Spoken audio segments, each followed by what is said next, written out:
mengalami luka adegan. Dalam video yang direkam oleh warga sekitar, terekam detik-detik terbakarnya angkutan kota yang sempat membuat kepanikan warga di kawasan Jembatan Merah, Kelurahan Paledang, Kota Bogor, Jawa Barat. Ruas jalan Kapten Muslihat yang biasanya ramai pengguna jalan pun langsung dikosongkan karena angkot yang terbakar dikhawatirkan merembet ke kendaraan lain. Peristiwa ini terjadi saat angkot yang dikemudikan Ahmad Maulani Yusuf tiba-tiba mengeluarkan asap dari bawah jok sopir. Tak lama berlangsung disusul dengan kobaran api yang langsung merembet ke seluruh badan kendaraan. Kebakaran diduga akibat selang bensin mengalami kebocoran. Akibat kejadian ini Yusuf dan langsung mendapatkan perawatan medis. Diketahui pengemudi angkot mengatakan sebelum terbakar, angkot yang melaju dari kawasan BTM tersebut sempat mogok, namun kemudian jalan lagi. Polisi masih menyelidiki kasus terbakarnya angkot untuk mengetahui penyebab pasti kebakaran. Listrik apa bensin yang bocor? Maaf ya. Bensin dia? Maaf ya. Ya, nanti daripada itu ya. Ada penumpang? Nggak ada. Masa penumpang? Kosong. Bensin nyamber kemana? Ke atas, Pak. Ke tempat duduk saya. Jadi saya udah kebakar. Kalau nggak lewat belakang mah nggak tahu. Bisa tahu api pas lagi api. Emang udah gede, udah masuk sini api semua. Pemirsa, minimnya akses infrastruktur di pedalaman Sulawesi Selatan kembali menyita perhatian publik. Sebuah video yang memperlihatkan perjuangan warga membawa jenazah menembus malam viral di media sosial.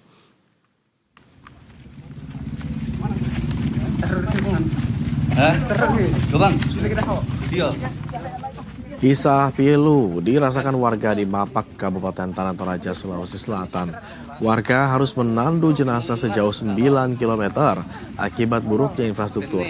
Bermodalkan penerangan seadanya, puluhan warga bergantian menerabas gelapnya malam memaknandu jenazah almarhumah Rita ke kampung Limbong, Lembang, Simbuang, Batu, Talu. Warga tidak memiliki opsi lain karena jalan yang merupakan akses utama di wilayah tersebut sudah puluhan tahun tak tersentuh pembangunan. Padahal peristiwa serupa sudah sering terjadi. Video perjuangan warga menandu jenazah di wilayah barat Tanah Toraja ini juga viral di media sosial. Beragam tanggapan muncul, bahkan tak sedikit yang menuding pemerintah tutup mata dengan penderitaan masyarakat. Sebelumnya, Rita ditandu oleh keluarga menuju ke puskesmas Leke untuk dirujuk ke rumah sakit yang lebih besar dan lengkap di Makale, ibu kota kabupaten. Namun di tengah perjalanan Rita meninggal dunia. Pihak keluarga pun memutuskan untuk membawa kembali jenazah Rita dengan cara ditandu.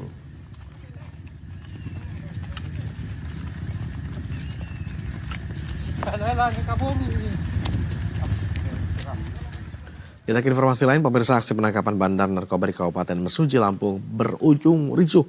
Pihak keluarga menghalangi petugas. Letusan tembakan terdengar untuk membubarkan massa.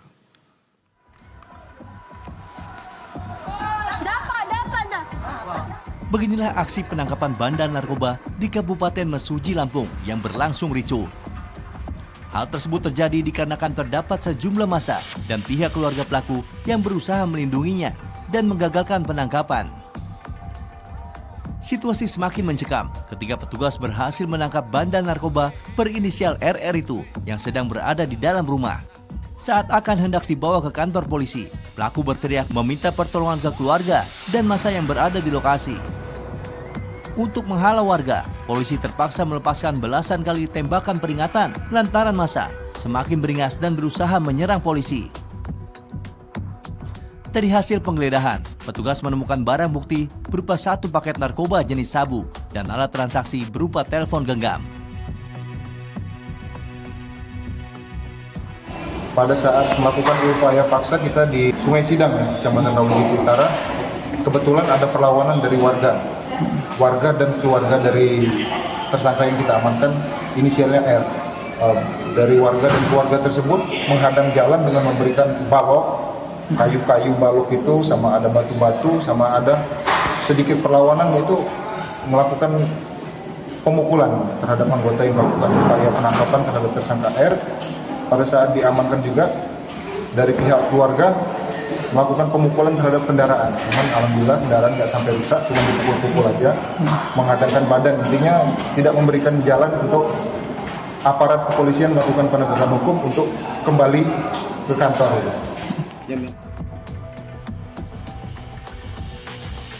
Petugas kepolisian kini melakukan pengembangan untuk mencari tahu pemasok barang haram yang selama ini bekerja sama dengan pelaku.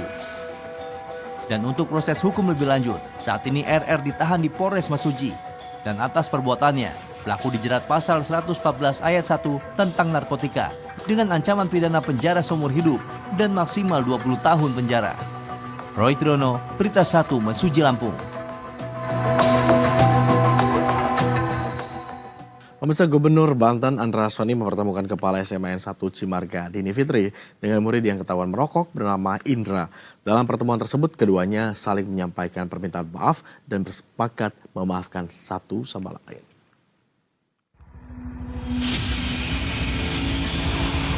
Gubernur Banten Andra Soni mempertemukan Kepala Sekolah SMA 1 Cimarga Dini Fitria dengan siswa yang ketahuan berokok bernama Indra di kantor Gubernur Banten pada 15 Oktober 2025. Andra memfasilitasi pertemuan itu di ruang kerjanya di kawasan Pusat Pemerintahan Provinsi Banten atau KP3B Kota Serang.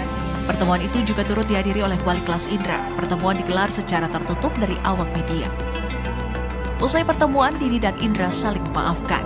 Dini juga mengingatkan Indra agar meneladani pesan Gubernur Andra Soni. Dirinya juga mendoakan muridnya itu menjadi pribadi yang sukses.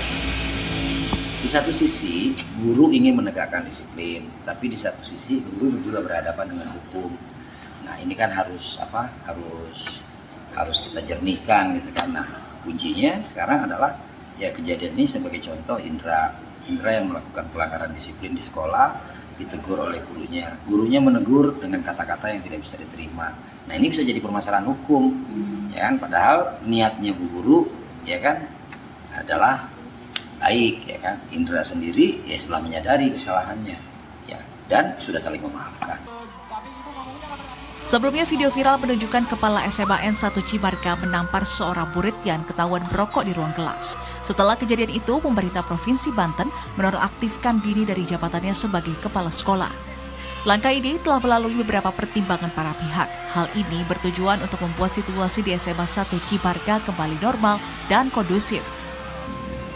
Sementara itu, Dinas Pendidikan dan Kebudayaan Provinsi Banten menegaskan siswa yang merokok di SMA N 1 Cimarga akan dikenai sanksi. Dindikbud menekankan sekolah merupakan lingkungan bebas rokok. Ibnu Malik, Berita 1, Serang, Banten. Ya, kasus di SMA N 1 Cimarga Kabupaten Lebak, Banten terus memanas setelah video aksi siswa mogok sekolah untuk membela rekannya yang ketahuan merokok viral di media sosial. Kini warganet bereaksi keras atas aksi siswa mogok tersebut. Video yang menunjukkan ratusan siswa mogok sekolah untuk membela rekan mereka yang ketahuan merokok segera menjadi viral dan memicu reaksi keras dari warganet. Tak hanya netizen, beberapa pengguna media sosial bahkan mengaku HRD mulai mencatat nama sekolah tersebut dan mempertimbangkannya dalam rekrutmen kerja. Unggahan-unggahan itu pun mendapat ribuan tayangan dan dibagikan ke berbagai platform. Banyak warganet mendukung langkah tegas tersebut dengan alasan moral dan kedisiplinan pelajar harus dijaga sejak dini.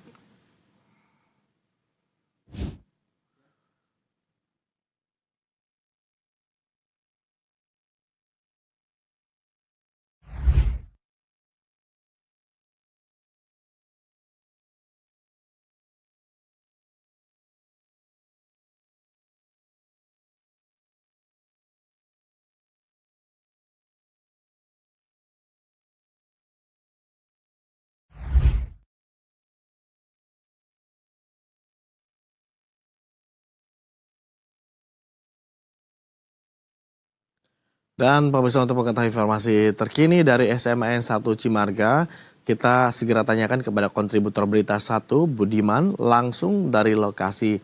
Selamat siang, Budiman. Budiman, selamat siang.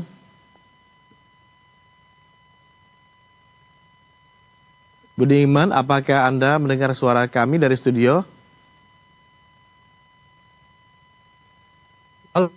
Oke, Budiman, kami bisa mendengar suara Anda. Bagaimana kegiatan belajar mengajar di SMA 1 Cimarga hari ini, Budiman?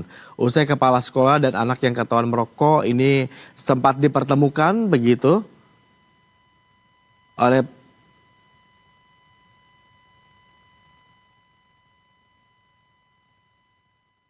Budiman? Oke, Budiman tampaknya kita mengalami gangguan koneksi. Kita akan update ini kembali lain waktu. Kita ke informasi berikutnya, pemirsa. Tak terima anaknya jadi korban perundungan di sekolah, orang tua korban akhirnya memutuskan untuk melaporkan kasus bully yang menimpa anaknya ke pihak kepolisian. Peristiwa perundungan itu terjadi pada Rabu 8 Oktober 2025. Diketahui perundungan dilakukan di luar lingkungan sekolah. Tampak dalam rekaman video.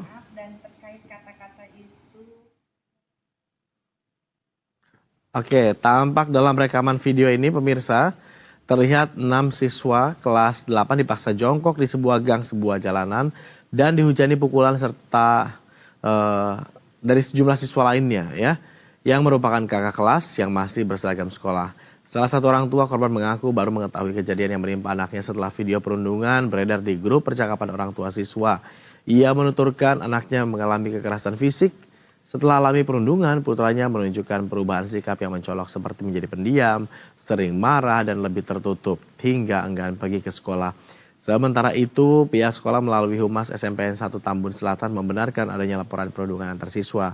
Ia menegaskan peristiwa itu terjadi di luar kegiatan belajar mengajar sehingga sekolah tidak memiliki kewenangan untuk memberikan sanksi secara langsung. Dari peristiwa itu pihak Polsek Tambun Selatan yang menerima laporan telah memeriksa sejumlah saksi dan korban. 6 siswa kelas 9 yang diduga sebagai pelaku juga telah dimintai keterangan.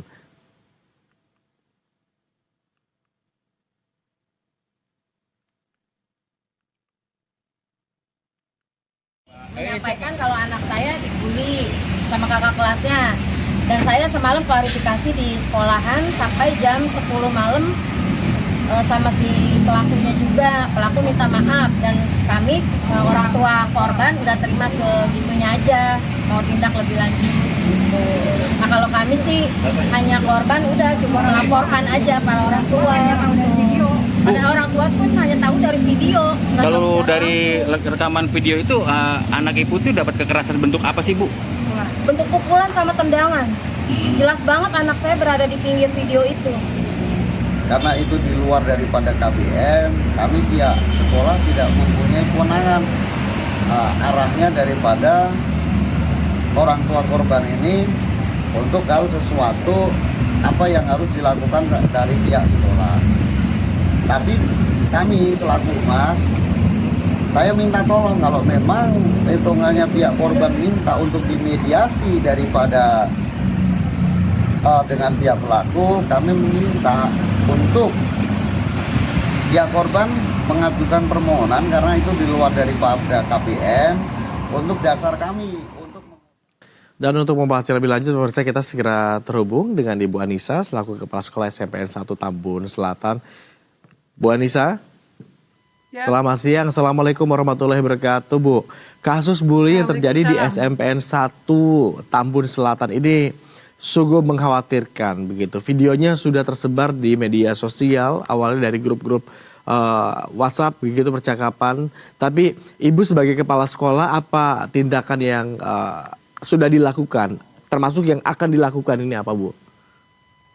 Terima kasih Mas. Pada hari Selasa kami menerima berita tentang adanya pembulian dan tindakan kekerasan pada anak kami, dan kemudian kami lakukan penyisiran pada anak-anak, dan kemudian kami kumpulkan sebenarnya sudah orang tua korban dengan orang tua pelaku di sekolah, tetapi karena memang ada tindakan fisik yang kelihatan itu merugikan anak-anak, orang tua kemudian melaporkan kejadian ini ke Polsek Tambun. Dan kemarin anak-anak sudah ditangani di Polsek Tambun yang terdiri dari 7 orang pelaku dan 6 orang korban. Sampai dengan saat ini kami menerima bahwa anak-anak kami ini masih dalam proses pemeriksaan di Polsek Tambun. Oke, saat ini sudah diketahuikah motifnya, Bu, kenapa kakak tingkatnya atau rekan-rekannya ini begitu melakukan perundungan terhadap adiknya sendiri atau para korban sendiri? Anak-anak ini kalau misalnya dilihat dari penelusuran kasus Mas, dari BK kemudian kesiswaan, anak ini punya pergaulan di luar lingkungan sekolah. Jadi mereka ada seperti geng, seperti base camp yang memang ada perekrutan dari kakak kelas atau senior kepada juniornya.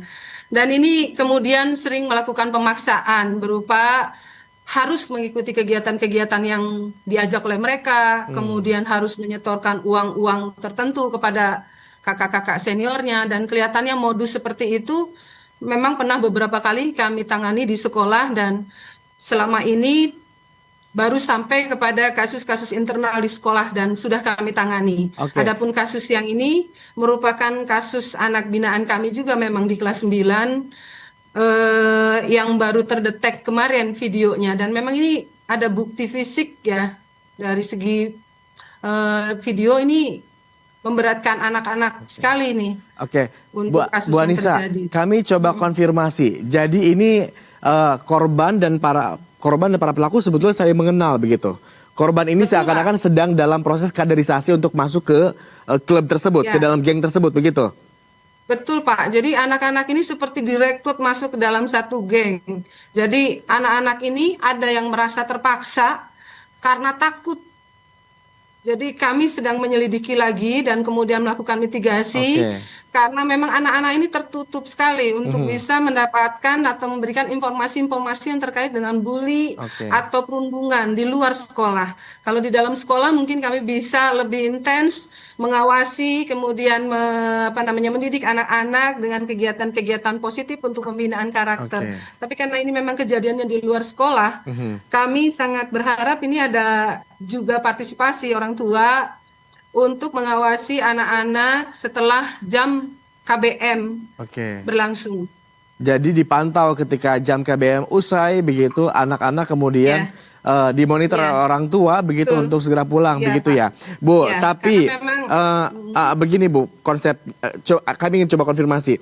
Anak-anak ini baik adik tingkat korban dan pelaku kakak tingkat ternyata saling mengenal. Apakah ini jangan-jangan ada kesadaran antara adik tingkatnya yang memang ingin bergabung ke dalam geng tersebut sehingga harus melewati proses katakanlah seleksi atau mungkin proses perpeloncoan tersebut?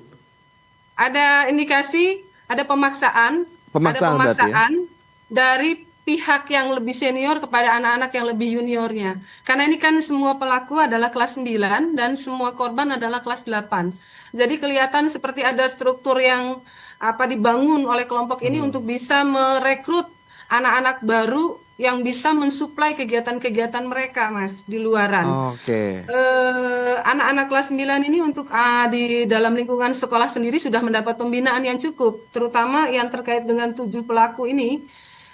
Kami sudah telusur di kasus-kasus yang ada, baik dia di kelas 7, 8, dan kelas 9 ini memang sudah berulang.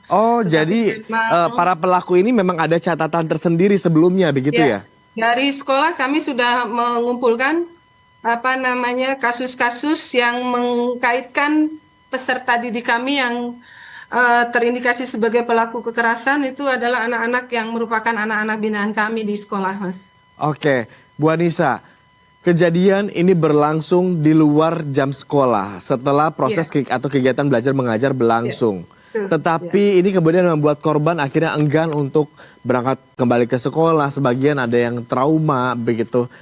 Upaya dari pihak sekolah sendiri katakanlah untuk membuat anak ini termotivasi kembali mengenyam pendidikannya, kembali ikuti kegiatan belajar mengajar di sekolah tanpa rasa takut atau tertekan, seperti apa?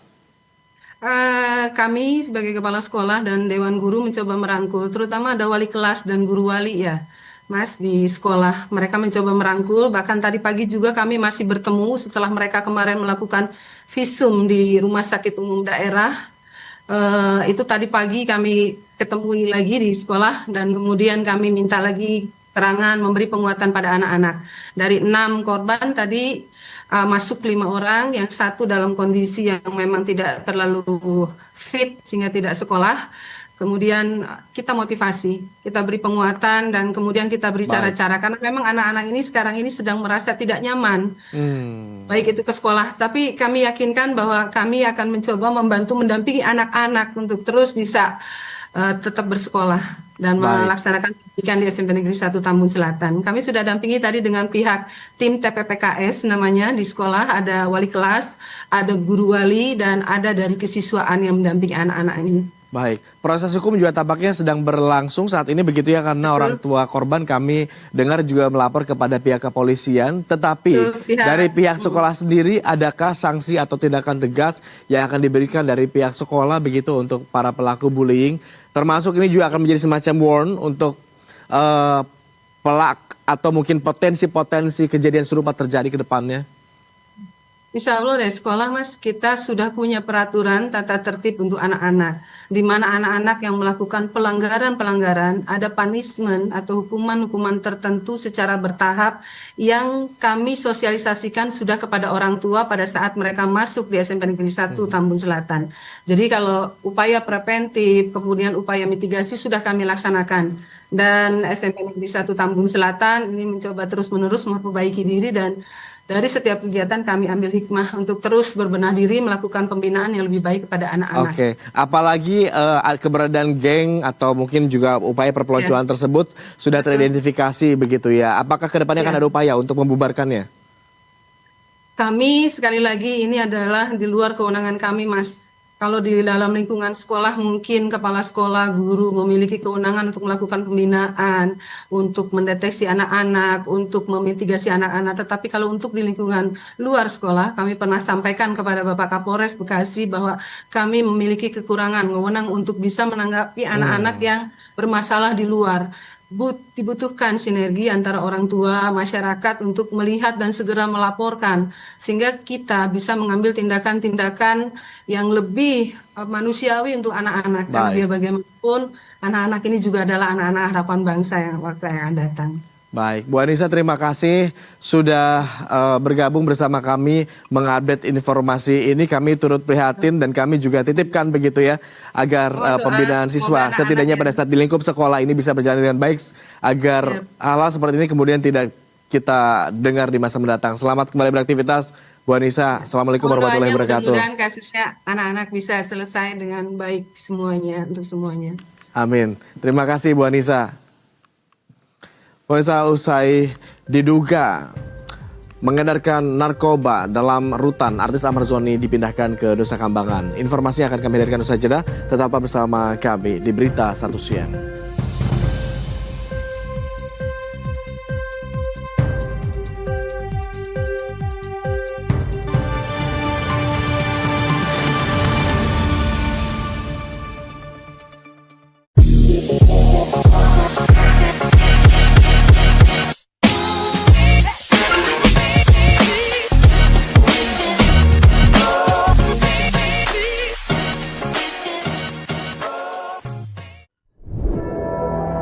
Kami ucapkan selamat datang di Jakarta International Convention Center dalam acara peresmian pembukaan Investor Daily Summit 2025. Forum ini sejak awal didedikasikan untuk menggali dan menata kembali arah ekonomi nasional, berbicara tentang investasi, pertumbuhan dan masa depan negeri.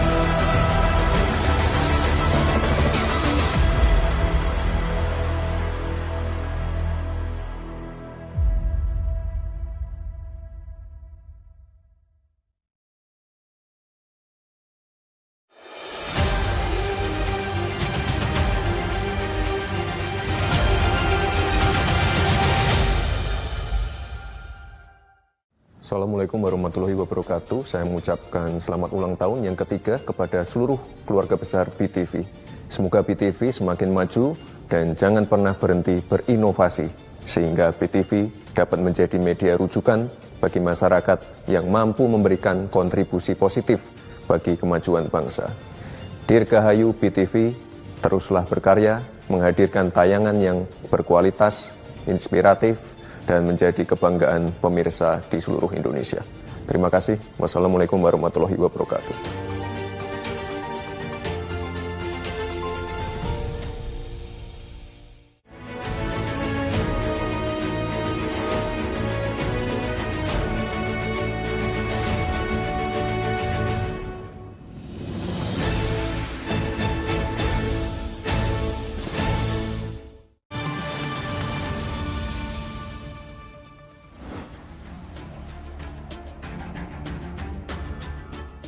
Stadion Gelora Penataran di Kecamatan Legok, Kabupaten Blitar, Jawa Timur porak-poranda setelah diterjang angin puting beliung yang disertai dengan hujan deras pada 14 Oktober lalu. Atap tribun utama stadion ambrol total yang menyebabkan kerugian material yang diperkirakan mencapai 1,5 miliar rupiah. Peristiwa naas itu terjadi saat angin kencang yang bergerak cepat dan langsung menyapu bersih atap tribun yang terbuat dari galvalup. Konstruksi atap sepanjang 90 meter itu tak mampu menahan ambukan angin hingga ambrol. Saking dahsyatnya terjangan angin, material atap bahkan terbang keluar area stadion. Beruntung tidak ada laporan korban jiwa maupun luka dalam insiden ini. Namun dampak kerusakan membuat stadion kebanggaan warga Blitar itu tidak dapat digunakan untuk sementara waktu.